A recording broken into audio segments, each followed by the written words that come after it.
안녕하세요.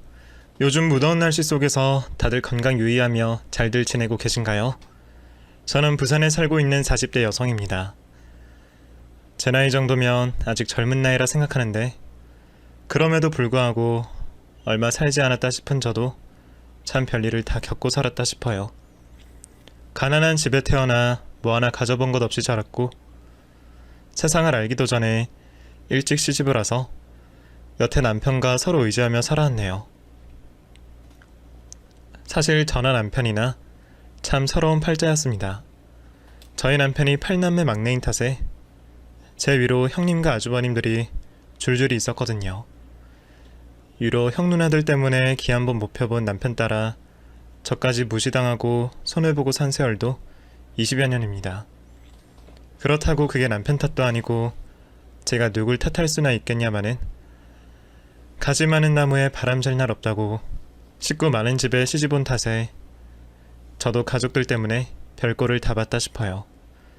그래서 말 못할 서름이 많았던 저희 부부였는데 살다 보니 좋은 날이 오는지 정말로 고진감래를 겪게 되었네요.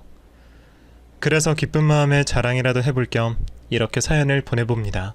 어린 시절 가난한 집에서 커왔던 저는 어려운 가정 형편 때문에 자식들 일찍 결혼시켜 입 하나 덜겠다는 부모님의 생각으로 나이를 먹자마자 내쫓기듯 떠밀려 일찍이 시집을 가게 되었습니다. 저희 시절에는 연애 결혼도 많이 하던 시절이라 저도 내심 연애 한번 해보기를 꿈꿨는데 부모님은 제가 딴 생각을 품기도 전에 저를 일찍 시집을 보내셨습니다. 그렇게 저는 선자리에 나가 시댁 8남매들 중 제일 막내인 제 남편을 만나게 되었습니다. 집안 어른들끼리 중매로 맺어져 연애는커녕 몇 번 볼 새도 없이 결혼했으니 저는 그 남자에 대해 잘 알지도 못하고 낯설었지만 막상 결혼을 하고 보니 사람이 참 진국이다 싶었습니다. 착하고 순박하고 그리고 부모 공경할 줄 아는 효자였죠. 위로 많은 형제들에게 치여 제대로 된 교육도 받지 못하고 형들이 서울로 공부를 하러 떠날 동안 저희 남편은 고향에 남아 부모님을 모시고 살고 있었습니다. 그래서 저는 그런 남편을 따라 결혼 후 시부모님을 모시며 살게 되었죠. 다행히 아버님은 허허실실하시며 편안한 성격이어서 제가 대하기가 조금 수월했었습니다. 하지만 그에 비해 저희 시어머니는 무척 무서운 분이셨습니다. 사실 저희 시댁의 실질적인 가장은 시아버님이 아니라 시어머니셨어요. 양반집 아들이라며 굳은 일 한 번 안 해보고 사셨던 시아버지는 결혼 후 8남매를 낳는 동안 변변한 직업을 가져본 적 없으신 분이셨거든요. 그래서 어쩔 수 없이 자연스럽게 시어머니가 시아버지 대신 일을 하셔야 했죠. 저희 시어머니는 자식들이 어려서부터 시장에서 장사를 하시고 품을 팔아 10명 식구들의 입을 채우신 분이셨습니다. 남자가 해도 어려운 장사를 그 시절 어머니 혼자 책임지고 가정을 일구신 걸 보면 저희 시어머니가 얼마나 대단한 분인지 누구나 알 수 있었을 일입니다. 억적 같은 엄마는 있지만 억적 같은 여자는 없다는 말처럼 그렇게 가족 위에 자식 위에 살아오셨던 어머니는 오랜 고생만큼이나 꿋꿋한 성격이셨고 제가 봐도 존경스러운 여장부 스타일이셨습니다. 그런 시어머니 눈에 저 같은 며느리가 눈에 들 리가 없었어요. 시어머니는 제가 어머님을 닮아 살림도 장사도 잘하기를 바라셨지만 제가 아무리 노력해봤자 저는 시어머니 발끝만큼 따라가기도 어려웠고 어머니는 그런 제가 답답하신지 저를 많이 혼내곤 하셨습니다. 어머님은 보통 맏며느리들에게나 시킬 법한 일들을 제게 시키셨고 제가 당신만큼은 하기를 바라셨습니다. 그래서 저는 기본적인 시집살이부터 제사며 집안 대소사에 시어머니 장사일까지 전부 배워야 했습니다. 전부 처음 해보는 일이라 서툴고 어려움도 많았고 무엇보다 호랑이 같은 시어머니가 무서워서 그 앞에서는 꼼짝도 할 수 없었죠. 하지만 어머니도 그 속은 따뜻하셔서 무심한 척 하시며 저를 챙겨주기도 하시는 좋은 분이셨습니다. 너 옷이 꼴이 그게 뭐야? 네? 왜 그러세요? 뭐 잘못했나요? 요즘 날도 추워지는데 차림이 왜 그래? 가서 겉옷 하나 더 챙겨 입어라. 그러다 감기 들겠다. 저를 챙겨주시는 어머님을 보면 가끔은 친정엄마보다 가깝게 느껴지고는 했었죠.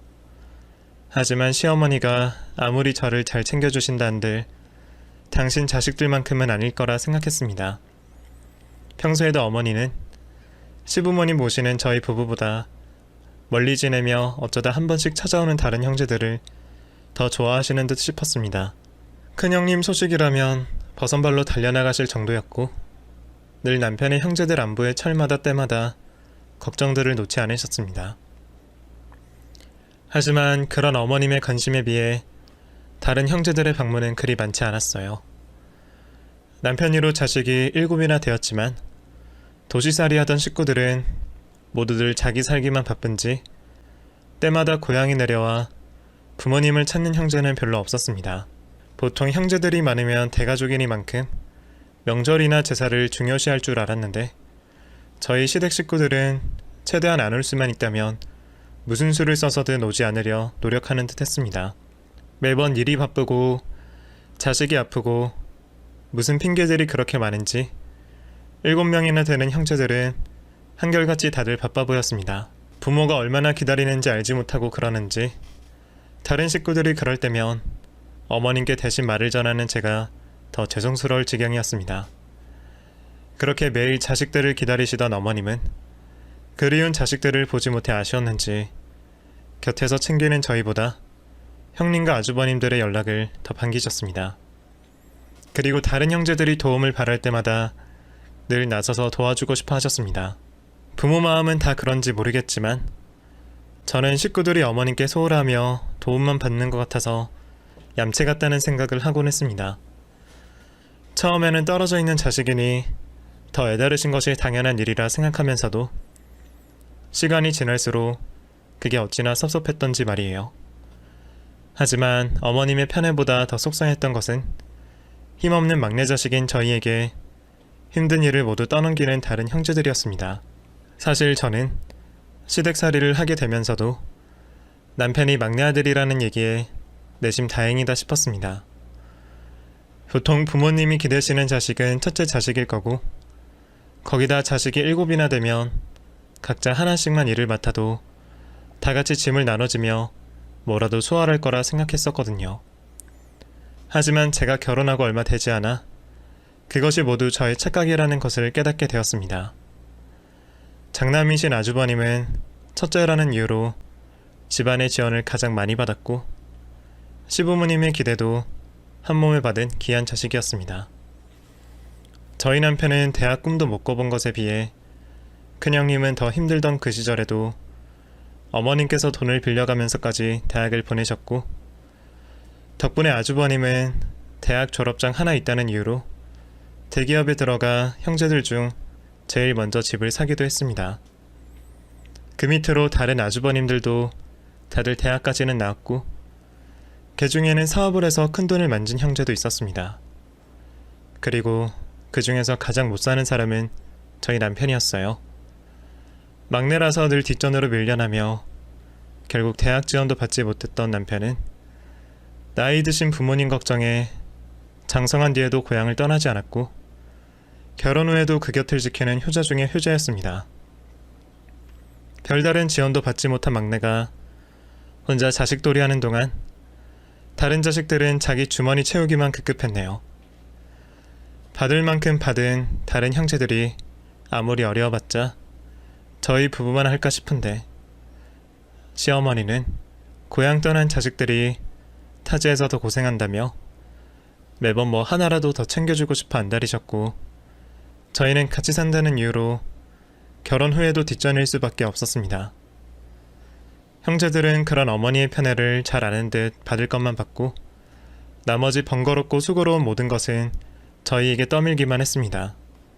장남이 맡아야 할 제사며 명절 음식이며 제가 몇 날 며칠 걸려 음식을 준비하는 동안 형님들은 수고비 한번 보태주신 적이 없으셨고 늘 저녁에서야 도착해서도 먼 길 오느라 피곤했다며 손 하나 까딱하지 않았습니다. 덕분에 날마다 고생해야 하는 건 늘 저희 부부였죠. 대충 봐도 저희만 고생하는 것을 시어머니가 모르실 리가 없는데도 어머니는 먼 곳 사는 다른 며느리들이 더 예쁜지 저한테는 늘 엄하게 하시면서도 다른 형님들에게는 한없이 너그러우신 분이셨습니다. 한 번은 셋째 형님인 제가 말리는데도 어머님이 아끼시던 그릇을 만지작거리더니 기어이 깨버리는 일이 있었습니다.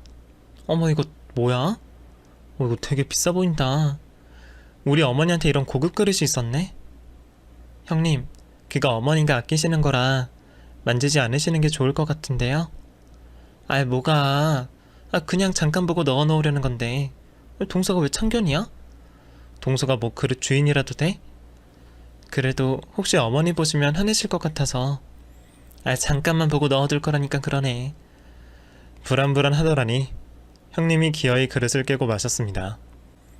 평소 저를 대하시는 어머님이라면 호되게 혼을 내실 거라는 생각에 제가 다 심장이 두근거리는데 그 소란에 달려오신 어머니가 형님께 아무 말씀 하지 않으셨습니다. 뭐야, 셋째 네가 깨먹었니? 어머니 죄송해요. 제가 실수로 그만.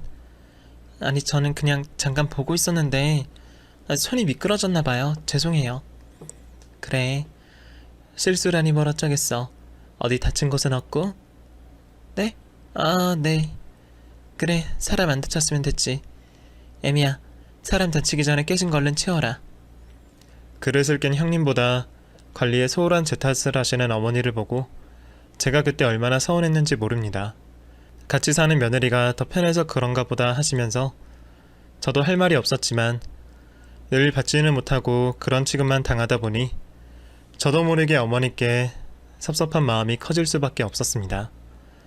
그래도 살다 보니 다 적응이 되는 건지 매번 남몰래 서운함을 삭히던 저도 어느새 그런 것들에 점점 익숙해지며 애써 넘기는 정도까지는 되었습니다. 그렇게 이제 나도 시댁살이에 적응하나 싶었던 어느 날 시아버지가 갑작스럽게 병을 얻게 되셨습니다. 혹시나 다른 자식들이 아버님 걱정에 내려오려나 싶은 기대도 있었지만 아버지가 쓰러졌다는 소식에도 다른 식구들은 난감해하기만 할 뿐 곧바로 내려오는 사람 하나 없었네요. 그래도 자식 노릇을 할 생각이 아주 없지는 않은지 다들 한 번씩은 아버님을 보고 가기는 했지만 그것마저 겨우 짧게는 몇 시간, 길게는 하루 만에 모두들 집으로 돌아갈 뿐이었습니다. 결국 편찮으신 아버님을 챙기는 것은 이번에도 당연히 저희 부부였습니다. 시아버지 간병에 몸도 마음도 힘들었지만 그래도 아버님이 제게 잘해주셨던 걸 생각하면 그 정도는 당연한 일이라 생각했습니다. 하지만 한편으로는 나보다 더 많이 예정을 받았을 자식들은 왜 저만큼 하지 못할지 의문이었죠. 그래도 그때 저는 다른 형제들이 애정이 없어서 그런 것이 아니라 다들 먼 곳에서 살기 바빠 어쩔 수 없는 것일 거라 애써 제 스스로를 이해시키곤 했었습니다. 그렇게 저희 부부는 불평 한 번 없이 묵묵히 시부모님을 모셨지만 그런 저희의 노력에도 아버님은 결국 돌아가시고 마셨네요. 저는 아버님이 돌아가시고서야 오랜만에 온 식구들이 모인 것을 보며 아버님이 살아생전에 형제들이 다 같이 있는 모습을 보셨으면 좋았겠다 싶어 더 아쉬운 마음이었습니다. 장례식장에서도 열심히 일하는 것은 저밖에 없었지만 저는 그때도 별말 없이 제 할 일을 하고 있었습니다. 이제는 어머니도 그런 제 노력을 좀 알아주시면 좋으련만 무슨 생각이신 건지 시어머니는 아버님이 돌아가신 이후로 제게 더 모질게 구는 듯 하셨습니다. 지금 네 시아버지 돌아가셨다고 이렇게 대충 하려는 거야? 집안에 식구가 없으면 나머지 식구들이 더 열심히 살아야지. 너 이렇게 정신 못 차려서 자꾸 나를 실망시키려는 거니? 아버님 간병할 동안 매 시간마다 꼬박꼬박 상을 차렸던 제가 아버님 돌아가신 후 긴장이 풀어졌는지 몇 번 시간을 맞추지 못하고 늦장을 부리는 걸 보고 어머니가 화를 내시더라고요. 저도 여태 할 만큼 했고 쉴만한 때도 되지 않았나 싶었는데 여전히 철두철미하게 저를 가르치시는 시어머니를 보면 다시 섭섭해지기도 했습니다. 매일 쌓이던 서러움도 불만도 체념을 하게 되었고 그저 이 집 귀신이 되는 게 제 팔자라 생각하게 되었죠. 어머니는 나이가 드실수록 점점 별것 아닌 일에도 화를 내셨지만 진심은 아니겠거니 생각했습니다. 그렇게 아버님이 세상을 떠난 지도 10년이 다 되어가고 있었을 때였습니다. 제가 시집와 어머님을 모시고 산 지도 어느새 20년이 가까이 되었죠. 나이가 들어가시며 하나둘씩 몸 이곳저곳을 아파하시던 어머님께서 어느덧 80이 훌쩍 넘어가시자 거동조차 힘들어하시게 되었습니다. 그러다 보니 제가 챙겨야 하는 일이 더 많았고 어머님 수발을 드는 일이야 원래 제 일이라고 생각했기에 딱히 더 힘들지도 않았습니다. 그런데 어느 날 어머님께서 저와 남편을 불러앉혀 놓고는 생각지도 못한 말을 하시는 게 아니겠어요? 내가 이제 갈 때가 다 되었나 보다. 움직이는 것도 숨 내쉬는 것도 힘든 게 내 생이 얼마 남지 않았다는 걸 알겠다. 네 시아비가 세상 떠나기 전에 얼마나 사람 고생시켰는지 뻔히 내 두 눈으로 봤는데 나도 사람으로서 니들한테 또 어떻게 그런 고생을 시키겠냐. 나도 자식이랑 며느리한테 그런 걸 보이기 싫고 그래서 더 추한 모습 보이기 전에 내 발로 요양원에 가려고 한다. 그러니까 너희가 근처 괜찮은 요양원 좀 알아봐라. 어머니, 자식이 8명이나 있는데 요양원이라뇨. 거기다 이 사람이랑 제가 지금까지 잘 모시고 있었는데 못하러 요양원을 가세요. 혹시 저희가 뭐 섭섭하게 해드렸어요? 너희에게 섭섭한 거 없다. 너희도 여태 자식으로서 할 만큼 다 했지. 내가 뭘 더 바라는 게 아니고 네 아버지 세상 떠날 때 보고 느낀 게 많아서 그런다. 더 잘하겠느니 자식돌이라니 그런 소리 할 생각 말고 그냥 요양원에 보내라. 그러는 게 너희나 나나 서로 얼굴 붉힐 일 없이 편한 거야. 어머님이 그러셔도 저희는 안 되겠어요. 거기서 무슨 일이 있을 줄 알고요. 저도 이제 어머님께 맞춰졌는데 안 돼요. 그리고 어머님께서 괜찮다 그러셔도 세상 사람들은 저희 보고 손가락질 한다고요. 앞으로 저희가 더 잘 모실 테니까 그냥 집에 계세요. 이것들이 꼭 화를 내야 말을 듣나, 어? 더는 군말 말고 내일부터 요양원이나 알아봐. 저희 부부 몇 번이고 어머님을 말려보았지만 자신의 뜻을 거역한다며 더 역정만 내실 뿐 생각을 바꾸시지 않으셨습니다. 그래서 괜히 요양원을 알아본다며 대충 시간을 끌어보기도 했지만 늦장 부리는 저희를 보시고 힘든 몸을 직접 움직여 스스로 알아보시겠다는 바람에 저희가 어쩔 수 없이 요양원을 알아보게 되었죠. 그러던 와중에 저희는 저희 생각보다 훨씬 더 잘 되어 있는 요양원 시설에 안심을 하기도 했습니다. 그렇게 어머님을 요양원에 보내드리고 온 날 밤, 저는 쉽게 잠을 들 수가 없었습니다. 오랜 시집살이가 끝났다라는 해방감이 들기보다는 낯선 잠자리 때문에 쉽사리 잠들지 못하고 계실 어머님 걱정에 밤새 잠자리를 뒤척이게 되었죠. 하지만 제 걱정도 첫날이라 그런 거라 생각했습니다. 생각해보면 지금 계시는 요양원이 어머님께서 생활하시기에는 더 나은 환경이시니 어머니도 금방 적응하시고 좋아하실 거라 생각했습니다. 그곳에는 24시 대기하고 있는 전문 간호사들과 의사가 있었고 거동하시기에 더 편한 환경과 주변에 적적하지 않게 친구가 되어줄 분들도 많았으니까요. 하지만 다음날이 되고 그 다음날이 되어도 불편한 마음이 쉽게 지워지지 않았습니다. 밥을 먹고 있어도 드라마를 보고 있어도 요양원에 계시는 어머님 생각에 좀처럼 집중을 할 수 없었습니다. 그건 남편도 똑같았죠. 결국 우리 부부는 어머니가 계시는 요양원으로 향하게 되었습니다. 잘 지내고 계실 거라는 저희 생각과 달리 어머니는 꼬장꼬장한 성격 때문에 요양원에 계시는 다른 노인분들과 어울리지 못하고 계셨습니다. 저와 남편이 찾아간 날에도 어느 할머니와 다투고 계셨죠. 상주하시는 요양보호사 분께서도 저희 어머니 때문에 걱정이 많으시다고 하셨습니다. 그 모습을 직접 보게 된 남편과 제가 어머님께 다시 집으로 돌아가자고 말씀드렸지만 어머니는 여전히 고집을 부리셨고 하는 수 없이 저희 부부가 어머니 걱정에 요양원을 제 집 드나들듯이 다니게 되었습니다.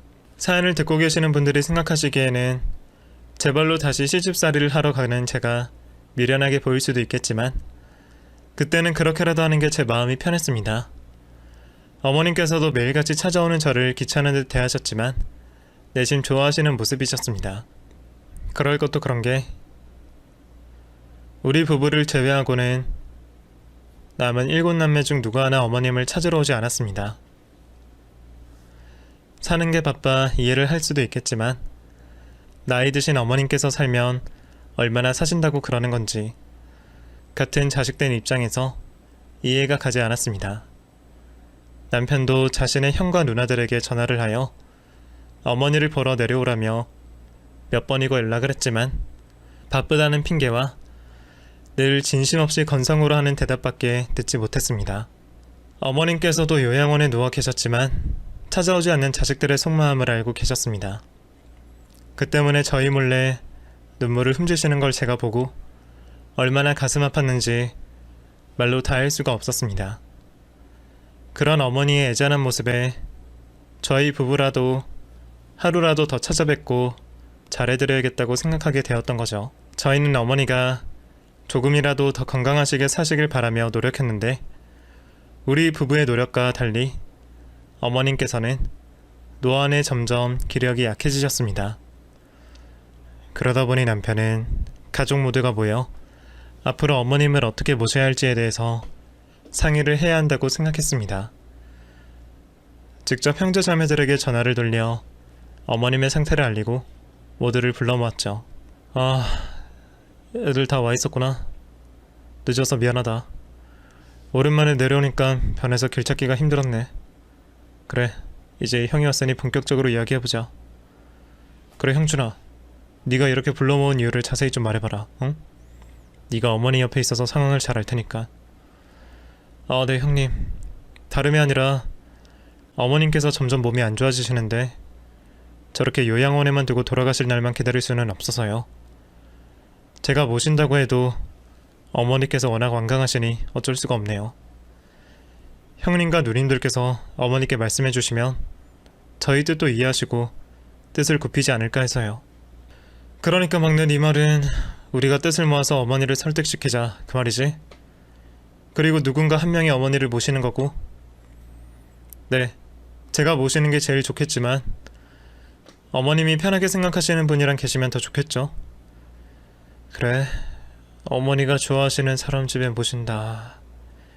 모두들 첫째 아주버님의 혼잣말에 아무 말도 하지 않고 있었지만 저는 느낄 수 있었습니다. 다들 혹시나 어머님을 자기가 모시게 될까 불편한 모습들이었죠. 어린 시절부터 지금까지 도움이라는 도움은 모두 다 받아놓고 이제 와서는 자기들 낳아준 어머니를 모시기 싫어 눈치를 보는 모습을 보니 참 역겨웠지만 저도 남편 때문에 참아야 했기에 자리를 떠나지 못하고 앉아있게 되었죠.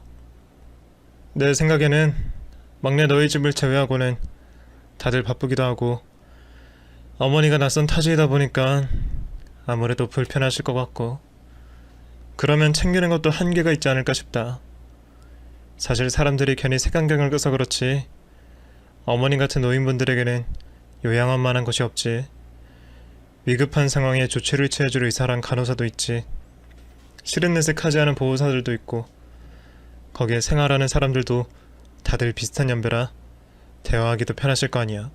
그러니 괜히 어머니 위한답시고 집에서 모시는 게 더 불편하게 만들 수가 있어. 뭐 정 어머니께서 자식들 집에 머문다고 하면 모르겠지만 그 전까지는 괜히 일 만들지 말고 어머니 뜻을 따르기로 하자. 그보다 우리 남매에다가 재수씨들까지 다 모이기 힘든 자리인데 앞으로 어머니 돌아가시고 생길 불미스러운 일을 예방할 겸 유산 관련으로 말을 해보자. 다들 어려워하지 말고 자신의 생각을 하나씩 이야기해봐. 결국 다들 모였던 진짜 목적은 이것 때문이었을 겁니다. 다들 어머님의 유산 이야기가 나오자 눈이 초롱초롱해지면서 서로 말을 하고 싶어하는 눈치들이었죠. 더욱이 이 사람들은 양심도 없는지 하나같이 다들 자기 몫을 더 챙기려 궤변을 늘어놓았습니다. 돈 욕심도 없고 괜한 분란을 만드는 것도 싫어하는 남편은 형제들의 궤변을 듣고만 있었지만 저는 기도 차지 않아 헛웃음만 났습니다. 다들 자신의 유산을 더 받아야 하는 이유는 다 달랐지만 누구에게도 말이 되지 않았습니다. 단순히 첫째라는 이유로 집을 사며 받은 대출이 많아서 유학하고 있는 자식의 비용을 지원해 주려고 등등 공평보다는 자신의 욕심을 채우는 데 급급했고 그것들을 마치 정당한 요구인 듯이 말했습니다.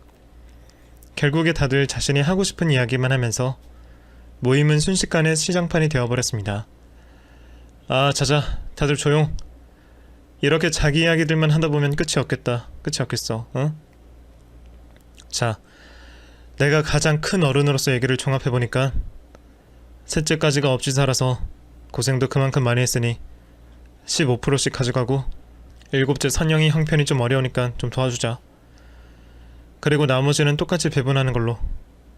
막내 너희가 어머니 곁에서 가장 고생 많이 해서 미안한데 너희 아직 젊기도 젊고 우리들이 힘들 때마다 도와주면 되니까 불만이 있어도 좀 참아라. 어머님이 정하셔서 유산을 덜 준다고 해도 문제 삼지 않았을 겁니다. 어머님이라면 무슨 이유에서든 정당한 논리로 판단을 하셨으니까요. 그런데 이번에는 형제들끼리 제 입맛에만 맞춰 어머님을 모시는데 가장 고생한 우리를 찬밥 신세 취급했습니다. 남편은 이러한 결정에도 눈을 감고 입을 다문 채 할 수 없이 수긍을 하고 있었지만 저는 그럴 수가 없었습니다. 돈을 떠나서 정성의 문제였습니다. 돈을 가져가고 싶으면 어머니께 효도라도 했어야죠. 다들 강 건너 불구경만 하시다 입에 떡 떨어지니 불만이 없으신가 본데 저희는 직접 그 불을 끄고 있어서 그런지 몰라도 불만이 많고 이번 결정이 잘못되었다고 생각하네요. 도대체 아주버님, 형님들 모두 뭘 하셨다고 어머님 유산을 그렇게 떳떳하게 받으세요? 당장에 어머님 면회 한번 안 오신 분들이 무슨 낯으로 유산 이야기를 하시는 거예요? 그럼 지금이라도 어머님 서운하시지 않게 찾아뵙고 돌아가며 모실 거예요? 어머님 얼마 남지 않았는데 행복한 추억 만들어 주실 거냐고요. 아이고, 우리 막내 재수씨가 그동안 마음고생이 많았나 보다. 응? 네가 지금이라도 재수씨 마음 좀 풀어줘라. 그리고 재수씨, 우리가 항상 형준이랑 재수씨한테 고마워하고 있어요. 두 사람 아니었으면 우리 부모님 두 분 모두 쓸쓸하셨을 텐데 덕분에 부모님이나 우리 가족들 모두 마음 놓을 수 있었어요. 우리가 나중에 꼭 섭섭지 않게 대접할 테니까 지금 힘들다고 너무 그러지 마세요. 네? 제가 지금 저 서운하다고 이래요? 겨우 돈 때문에 이러는 것 같냐고요. 됐어. 당신 이제 그만해. 당신 잠깐 이리 나와봐. 남편은 아주버님께 대들고 있는 저를 말리고 가족들이 있는 방 밖으로 데리고 나왔습니다. 당신 바보야? 지금 가족들이 하는 말이 납득이 돼? 우리 좋자고 하는 말이 아니잖아. 어머님 세상 떠나시기 전에 조금이라도 더 행복하시라고 하는 말이잖아. 그만해. 내가 당신 마음도 모를 것 같아? 여기서 그런 거 다 따지고 들어보자. 그러면 저 사람들이 정신이라도 차릴 것 같아? 우리가 올바른 소리 할수록 더 난리칠 거라고. 그러다 어머님이라도 아셔봐. 내가 따지고 들면 어머니께 찾아가서 말할 사람들이야. 그러면 어머니는 자식들 돈 가지고 싸우는 모습만 보시다 돌아가시는 거야. 당신한테는 내가 입이 10개라도 할 말이 없어. 정말 미안하고 그만큼 앞으로 더 잘해줄게. 근데 이번 어머님 관련 일로는 그냥 넘어가자. 나도 오늘에서야 저 사람들 마음 바닥까지 알게 되었어. 지금까지 나만 가족으로 생각했었던 것 같네. 당신 열받는 거 알지만 오늘은 한 귀로 듣고 한 귀로 흘리면서 참고 있자. 울분이 터졌지만 그렇다고 남편 말처럼 어머님 앞에서 자식들 간에 싸우는 모이는 불효는 할 수가 없었습니다. 결국 저는 방 안에 있는 가족들을 똥덩어리라고 생각하고 무시하기로 했죠. 그렇게 마음을 다잡고 방 안으로 들어가게 되었습니다. 그런데 방 안에 있던 그 사람들은 우리가 없는 사이 우애를 다지는 여행 계획까지 세우면서 즐거운 시간을 보내고 있었어요. 야, 형민아, 너가 말 잘했다. 어머니한테 받은 유산으로 우애를 다진다니 정말 좋은 계획이야. 예약하는 게 힘들어서 그렇지 단체로 가면 뭐든지 잘하게 되니까. 우리 남매들이 숫자가 워낙 많아서 모이기가 힘들어서 그렇지 모였다 하면 우애가 끝내주지. 자, 그러면 내가 총무를 맡고 젊은 형민이가 계획을 짜기로 하자. 그리고 돈은 우선 내가 낼게. 나중에 어머니 유산 나눌 때 그 돈은 뺏어준다. 다들 동의하지? 형준아, 너는 뭐 어떻게 할래? 형면이가 어머니께 받은 유산으로 여행 가는 아이디어를 냈어. 다들 동의했고, 너는 어떻게 할 거야? 아무리 돈으로 다 되는 세상이고 돈이 최고라 하지만 부모님이 돌아가시고 받는 그 돈이 그렇게 좋을까요? 형님들과 심해보야 남이라 치고 어머님 뱃속에서 낳은 자식 7은 어떻게 하나같이 그 돈 받을 생각에 즐거워하고 있는지. 얼마 남지 않았던 정남이가 다 떨어지고 말았습니다. 남편도 더는 참을 수가 없었는지 대답도 하지 않은 채 곧장 자리를 뜨려고 했죠. 여행 가기 싫으면 싫다고 말을 하면 될걸. 왜 사람 말을 무시해? 지만 착한 놈이야? 겨우 어머니 모시는 거 가지고 별 생색을 다 떨고 있어. 엠마, 앞으로 너한테 형 누나밖에 안 남는데 잘해야지. 어디 그렇게 목 뻣뻣하게 나오긴 나와. 너무 화가 났지만 저희는 전부 다 무시하기로 했습니다. 어차피 어머님 돌아가시면 앞으로 더 보지도 않을 사람들 모두 무시하고 어머님에게만 잘하기로 했습니다. 우리 부부 둘이서 나머지 7명의 몫을 하기로 한 거죠. 그날부터 저희는 어머니께 최선을 다했습니다. 전에는 무서워서 하지도 못했던 애교도 피워보고 어머님 어린 시절 이야기도 들어보면서 친구처럼 즐거운 시간을 보냈습니다. 웃음이 가장 큰 보약이었는지 어머니도 전보다는 나아진 모습을 보이셨고 우리 부부는 그 모습을 보며 희망을 갖고 더 열심히 어머님을 보살피는데 노력을 했습니다.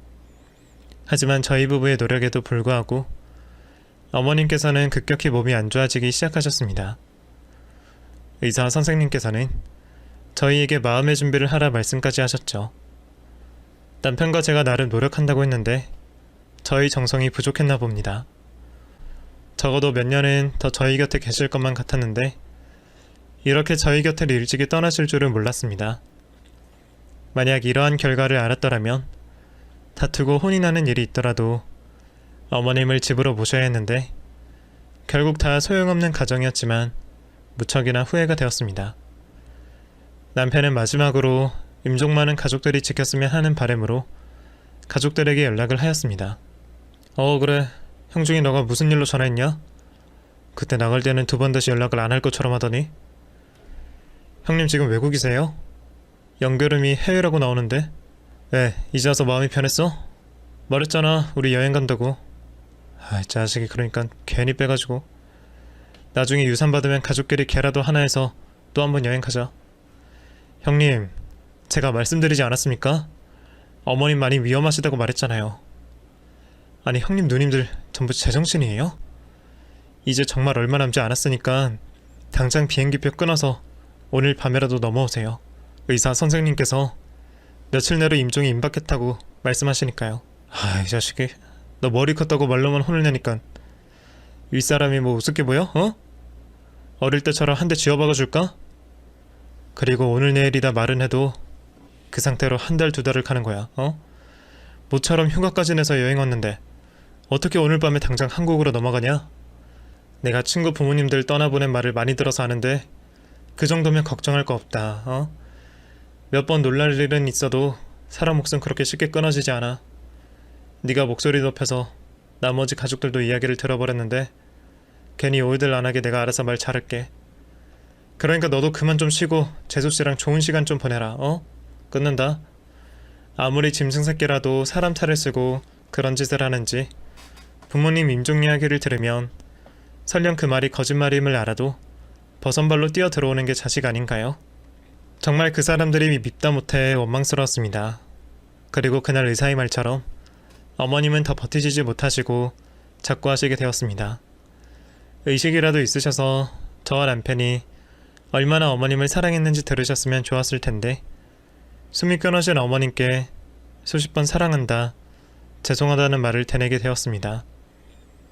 분명 며느리로서 잘한 것도 많은 것 같은데 가질 때는 왜 그렇게 못해드린 것만 생각나는지, 이 좋은 세상, 좋은 것들을 못 보여드린 것이 모두 다 제 불효 같았고 제가 좀 더 나은 며느리였더라면 어머님께서 오래 장수하시며 행복하게 지내시지 않을까라는 생각을 하게 되었습니다. 겉으로는 저에게 냉랭하셔도 속마음은 따뜻하셨다는 걸 알고 있었는데 제가 며느리로서 더 살갑게 굴지 못한 것이 두고두고 후회로 남았습니다. 그런 어머니를 곧장 장례라도 치러드려야 했지만 임종을 지키지 않고 여행을 떠난 남편의 형제들 때문에 어머님을 어쩔 수 없이 차가운 시신 안치실에 두어야 했습니다. 자식이라고 부르기도 아까운 노년들 때문에 이렇게 돌아가셔서까지 푸대접을 받으시는 어머님이 안타까웠죠. 그렇게 하루가 더 걸려 남편의 형제들이 도착을 하게 되었고 어머님의 늦은 장례식을 치르게 되었습니다. 아무리 장례식장이 곡소리만 나서는 안 된다 해도 유족인지 조문객인지 구별이 가지 않을 정도로 밝은 모습의 가족들이었습니다. 너무 밝은 표정 때문에 완장을 차고 있지 않았다면 저도 헷갈렸을 거예요. 그렇게 어머님 마지막 가는 길마저 그 사람들 때문에 전부 엉망이 되었습니다. 그런데 다음 날이었습니다. 어머님을 잃은 슬픔에 누워있을 때 첫째 아주버님의 전화를 받게 되었습니다. 아니 재수씨, 지금 뭐하는 짓이에요? 왜 어머니 재산이 재수씨한테 상속이 됐는데요? 혹시 재수씨 어머니가 정신없을 때 이상한 짓 한 거 아니에요? 다짜고짜 무슨 말씀이세요? 알아듣게 말씀하셔야죠. 재수씨 앞으로 어머니가 유산을 남겼다고요. 그것도 전 재산을 모두 다 재수씨한테요.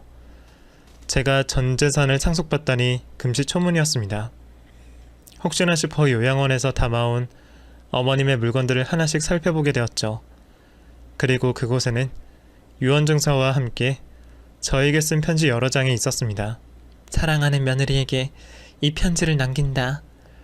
내 나이가 80이 넘었는데도 내 자식한테 사랑한다는 말이 이렇게 하기 힘들어하는구나. 이게 다 못된 성격 때문이겠지. 그동안 이 못된 시어미와 살면서 참 고생이 많았다. 굳은 일 마다하지 않고 잘 따라와주던 네가 참 고맙고 예뻤는데 그 마음을 표현하려고 할 때쯤 형준이 아비가 죽게 되니 세상 모든 게 미었다. 그래서 괜히 예쁘다 사랑한다라는 말 대신에 네 마음에 못을 박는 말을 했던 것 같다. 말은 못되겠지만 마음만은 그렇지 않았다. 내 말을 믿어다오. 어느 시애미가 너처럼 말 잘 듣고 효심 깊은 며느리를 미워하겠니? 다음 생에는 내가 네 며느리로 들어와 내가 했던 잘못을 다 갚아주마. 그러니 내가 밉더라도 우리 꼭 다시 만나자. 그때는 이 시애미가 네가 나에게 해준 만큼 지극정성으로 잘해주마. 그리고 내 떠나기 전에 내게 선물을 남기려고 한다. 그렇게 많은 자식을 낳고 며느리와 사이를 얻게 되었지만 내 덕이 모자란 탓인지 내 새끼는 너희 둘만 남았구나. 이 시애미가 못된 만큼 계산은 철저한 거는 알지? 정 많은 것 빼고 나를 똑 닮은 너에게 모든 재산을 상속하려 한다. 내가 죽고 난 뒤라 물을 수도 없으니 내 욕 실컷하면서 그 돈으로 젊은 날 못다한 호강 좀 하거라. 여러 장이 있는 편지에는 어머님께서 저를 얼마나 사랑하셨는지 알게 해주는 글들로 빽빽했습니다. 그 편지를 읽게 되자 제가 어머님께 얼마나 큰 사랑을 받고 있었는지 뒤늦게 알게 되었습니다. 겨우 자식된 도리를 한 것뿐인데 저를 그만큼이나 생각하셨다니 오히려 그 마음을 알지 못한 것에 대해 죄송한 마음이 들었습니다. 어머님의 편지를 읽고 한참 동안 울고 있는 중에 집으로 남편의 형제들이 쳐들어왔습니다. 재수씨, 도대체 무슨 짓을 꾸민 거예요? 늙은 노인에 어떻게 꼬셔서 이런 짓까지 벌이냐고요? 제가 뭐요? 뭘 했다고요? 아주버님 형님들께서는 어머님 언제 한번 들여다보시기라도 했어요? 자, 여기 어머님께서 제게 쓴 편지예요. 제가 무엇을 속였고 무슨 꿍꿍이가 있는지 편지 보고 말씀해보세요. 그만들 좀 하세요. 도대체 왜 우리들 못 잡아먹어서 안달입니까? 어머님 끝까지 모신 게 우리 잘못이에요? 그리고 어머니 재산을 어머니 마음대로 하겠다는데 무슨 문제냐고요? 형 누님들이 그따위로만 안 했어도 아내가 받은 재산 나눠주자고 했을 거예요. 근데 당신들이 그럴 자격이 없어. 그러니 당장 내 집에서 나가. 내 아내 건들지 말라고. 남편은 처음으로 형제들 앞에서 큰 소리를 내었습니다. 그 모습에 당황한 모습이 역력했지만 그대로 재산을 포기할 수는 없었는지 억지를 부렸죠. 이제야 본 모습이 드러나네. 결국에 너희도 유산이 목적인 거잖아. 어차피 너희가 이렇게 해봤자 유류분 반환 청구하면 똑같이 나눠줘야 돼. 시골에 처박혀 법도 모르는 놈이 큰 소리는. 어머니가 그렇게 호락호락하신 분 같으세요? 자, 당신들이 말하는 유류분 반환 청구 소송의 결정적인 증거가 될 어머님 진술과 주변 분들 증언서이고 지금까지 당신들이 어머니께 도움받은 금액 청구서입니다. 해보세요. 누가 법원에 웃게 됐는지. 나는 우리 어머니를 믿으니까. 남편은 모든 걸 알고 있었습니다. 알고 보니 어머니께서 남편을 불러 미리 말씀을 다 하셨다고 합니다. 나머지 형제들이 유산 상속을 하지 못하고 저희에게 달려들 거라는 것까지 예상을 하셨다고 합니다. 그래서 남편에게 미리 준비해놓은 문서들을 주셨던 거죠. 하지만 나머지 형제들은 끝까지 재산을 포기하지 않았고 결국은 법정 다툼까지 벌이게 되었습니다. 3심까지 항소를 하며 어떻게든 돈을 받아내보겠다고 발버둥 쳤지만 법원은 저희 손을 들어주었고 남편의 형제들 모두 더는 유산을 가지고 꼬투리를 잡을 수 없습니다. 상처만 남은 싸움이었지만 어머님의 뜻을 이어간 것에 만족했습니다. 그리고 지금은 어머님 덕분에 이전보다 조금은 편안한 삶을 살고 있어요. 이러한 도움을 받으려고 한 노력은 아니다 보니 편안한 삶을 살면서 문득 어머님께 죄송한 마음이 들고는 합니다. 지금의 행복을 바꿔서 어머님을 다시 뵐 수 있다면 그렇게 하고 싶지만 그러지 못한 현실이 야속하기만 하네요. 저는 다른 분들처럼 좋은 말은 못하겠습니다. 그저 자신이 부모의 사랑을 받은 자식이라면 세상 빛을 보게 해준 부모님께 자신이 할 수 있는 한에서 효도를 하셨으면 좋겠습니다. 혹여 현재 힘든 상황이더라도 사랑한다는 말 한마디 해주시면 그 언젠가 반드시 하게 될 후회가 조금은 줄어들 겁니다. 그러니 지금이라도 꼭 하시길 바라겠습니다. 저의 사연은 여기까지입니다. 사연 들어주셔서 감사합니다.